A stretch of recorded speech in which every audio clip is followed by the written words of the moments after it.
Salut tout le monde et bienvenue sur cette vidéo. Aujourd'hui on va parler du Canik TP9DA. Donc c'est une arme de catégorie B en 9 mm que j'ai acheté il y a plusieurs mois déjà et que je vais vous présenter ici, ainsi qu'un essai au stand juste après dans la même vidéo. Donc c'est une arme que j'ai achetée d'occasion, qui m'a été présentée par mon armurier. Donc je ne connaissais pas du tout la marque Canik, je sais qu'elle a bonne réputation quand même. C'est une marque assez récente, d'origine turque. Donc l'arme est un mélange, pour ceux qui ont l'œil, entre un Walther P99 et un Glock, que ce soit au niveau du design et de certaines mécaniques. Et c'est une arme qui m'a été proposée en fait à 300 €. Donc c'est vraiment un rapport qualité-prix, je pense, imbattable. Alors d'origine, je crois que l'arme se trouvait aux alentours des 600 €, mais actuellement il n'y en a pas à vendre dans cette version. Cependant, il y a plein de versions sport, courtes, qui ont vu le jour depuis ce modèle. Donc après une catégorie B, il faut toujours un 9 mm, j'ai envie de vous dire, c'est vraiment le basique. L'arme est équipée d'un chargeur donc 18 coups. Alors, je sais qu'il existe aussi des chargeurs 20 coups, mais je n'en possède pas. Mais vous retrouverez beaucoup de pièces détachées et d'accessoires pour les caniques, ce qui est un plus pour une marque assez récente.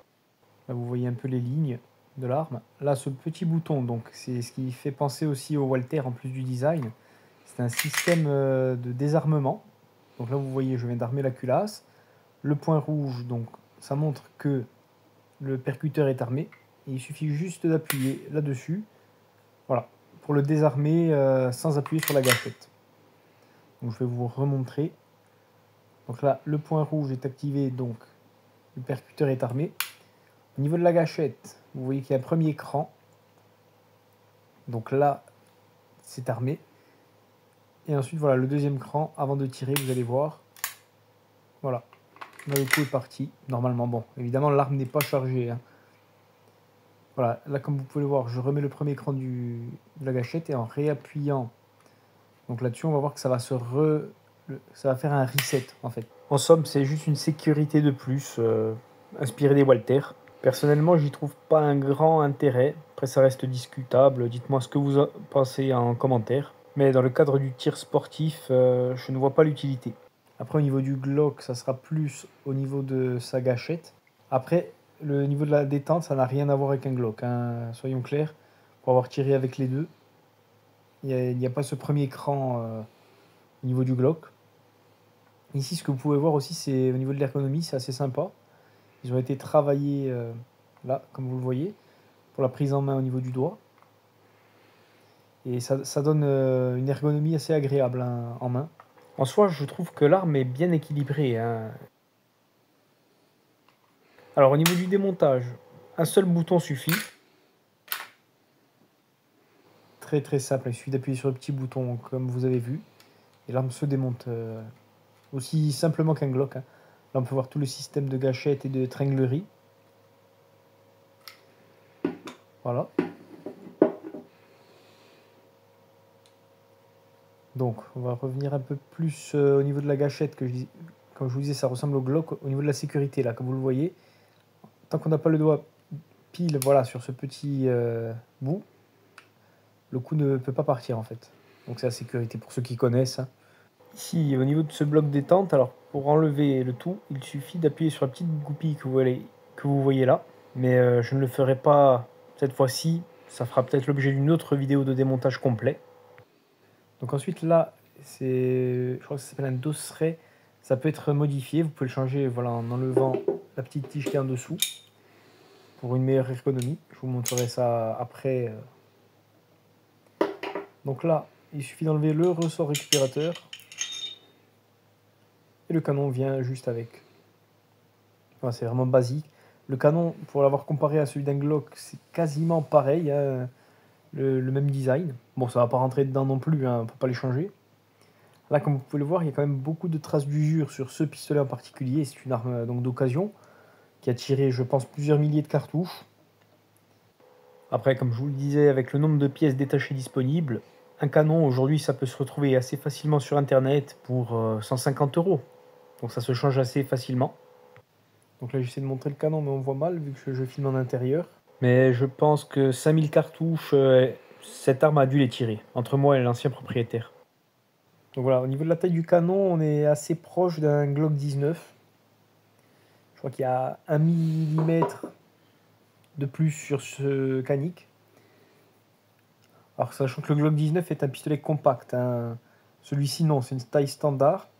Donc au final, c'est ce qui me fait préférer quand même les compacts, sachant que la taille de canon est la même, donc la précision en soi, ça va être à peu près pareil.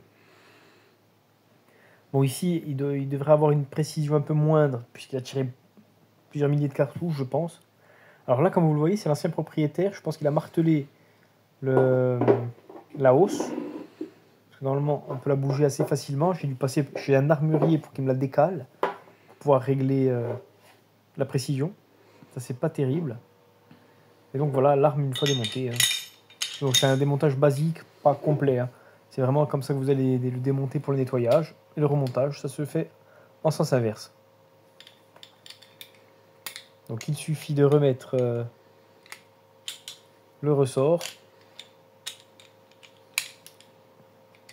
Dans le bon sens, c'est mieux, évidemment. Et là ensuite, vous voyez les petits morceaux de fer là. C'est juste pour encastrer. Et ça vient tout seul après, au niveau de la glissière. Et ça rentre. Et voilà, l'arme est prête à faire feu. Bon, avec des munitions. Là, il n'y en a pas, évidemment. Voilà. On désarme, on recharge. Donc, comme vous pouvez le voir, l'arme est assez usée. C'est comme on appelle chez moi un pinato. Vraiment, c'est un outil. C'est l'arme, c'est pas un pistolet de grande collection, mais c'est celui qu'on va utiliser assez souvent pour s'amuser, pour griller beaucoup de cartouches. Voilà, c'est vraiment en catégorie B quand on fait du tir. Il nous faut toujours ce genre de pistolet, je pense. Et c'est actuellement son utilité première pour moi et selon moi. Après, vos avis comptent aussi en commentaire. On peut en discuter. Dites-moi ce que vous en pensez. Donc voilà pour la présentation générale de l'arme. Donc maintenant, on va passer à ce qui vient avec, c'est-à-dire son contenu. Donc la mallette avec laquelle il est livré. Donc ici, on peut voir la mallette. Bon, c'est une mallette classique avec le logo de la marque, hein, Canik. Et on va voir ce qu'on peut y retrouver à l'intérieur. Donc je vous laisse découvrir ça. On va passer en revue, vite fait. Donc avec, nous vient un deuxième chargeur. Donc c'est un chargeur 18 coups aussi. Voilà. Ensuite, donc ce que je vous disais tout à l'heure, le dosseret. Donc là, il y en a un deuxième. Donc celui-ci est normalement un peu plus grand. Alors comme vous le voyez, ça vient ici. Vous avez qu'à enlever la goupille du bas pour le remplacer. Moi, je l'ai remplacé. Celui que j'ai actuellement est normalement plus petit. Enfin, c'est la sensation que j'ai à la prise en main. Mais je vois pas une grande différence non plus. Donc voilà pour ça. Donc il y a quand même pas mal d'accessoires. Ici, vous avez une chargette, il me semble que ça s'appelle comme ça. Donc bon, dans le bon sens c'est mieux. Ça sert juste à aider à alimenter les chargeurs. Voilà, en baissant. Bon, en soi, je m'en sers jamais. Hein. Je trouve que c'est gadget. Les chargeurs sont très bien, même quand on les charge à 18 coups. Ensuite, encore un accessoire. Une deuxième hausse, un peu différente de la première. Bon, j'ai pas pu essayer de la mettre parce que comme vous l'avez vu sur ce pistolet en particulier, c'est bien encastré. Hein. J'ai pas réussi à le déplacer trop, juste à peine pour régler la précision. Ensuite, un holster. Donc, bon, je m'en sers pas non plus. Voilà, comme vous pouvez le voir, qui va avec l'arme. Je le trouve un peu trop solide, trop rigide. Je suis pas fan, puis je porte pas de holster. Donc, ouais, c'est pour ça. Et là, avec, pardon. Donc ça vient avec le holster. Je pense que ça s'accroche avec, à ce niveau-là, voilà, au niveau de la vis. Et il me semble que c'est pour mettre au niveau de la ceinture ou des jambes, voilà. Donc ce qui donne une utilité plus de sécurité que de tir sportif. Hein. Bon, je pense que l'arme aussi a peut-être dû être conçue pour les deux types d'utilisation. Bon ici, toujours pareil, un petit livret avec 2-3 modes de fonctionnement, tout ça, la sécurité. Bon, rien de fou. Hein. Voilà. Le démontage. Ensuite, nous avons la goupille de nettoyage. Ah oui, pardon. Juste avant, le petit tournevis ici pour dévisser les vis de la hausse. Hein, ça ne sert à rien parce que le mien il est tellement castré que je peux tirer sans vis, ça va pas bouger. Mais voilà, vous pouvez, voilà, c'est fourni avec le tournevis pour ici. Et donc pour finir, ce que je vous disais, voilà, la goupille de nettoyage du canon que, comme vous pouvez voir, j'ai cassé parce que bon, c'est un plastique. Ouais, j'ai un peu trop forcé dans le canon avec du sopalin pour nettoyer. Bon, pour moi, c'est pas grave personnellement parce que j'en ai acheté d'autres en fer, c'est mieux. Et donc voilà, c'est à peu près tout pour la présentation du coffret, enfin oui, du coffret, de la mallette qui vient avec le Canik. Donc voilà, maintenant je pense qu'on va pouvoir passer au stand de tir, voir un peu ce que ça vaut. Alors ici, on va tirer 5 cartouches à 25 mètres en position debout.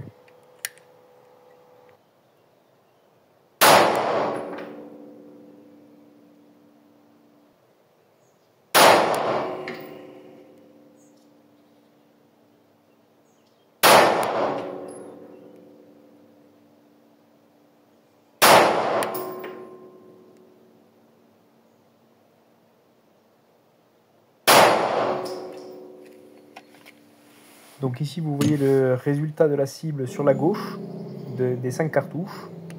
Et maintenant, on va passer donc encore à une série de 5 cartouches, mais cette fois assis à 25 mètres.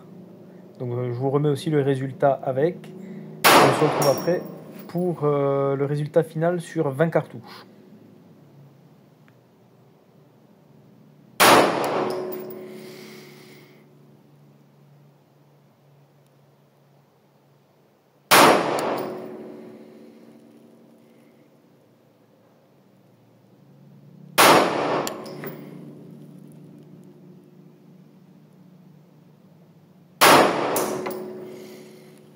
Et voilà le résultat final après le tir de 20 cartouches.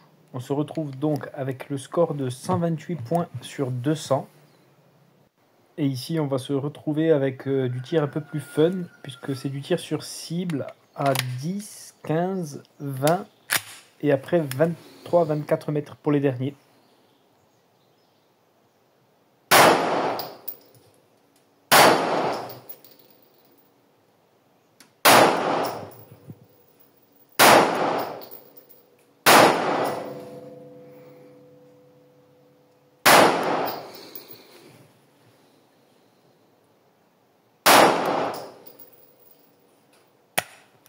En réage, c'est la première fois que ça m'arrive. Alors je sais pas si c'est dû à l'arme ou à la munition, mais en tout cas c'est la première fois que ça arrive.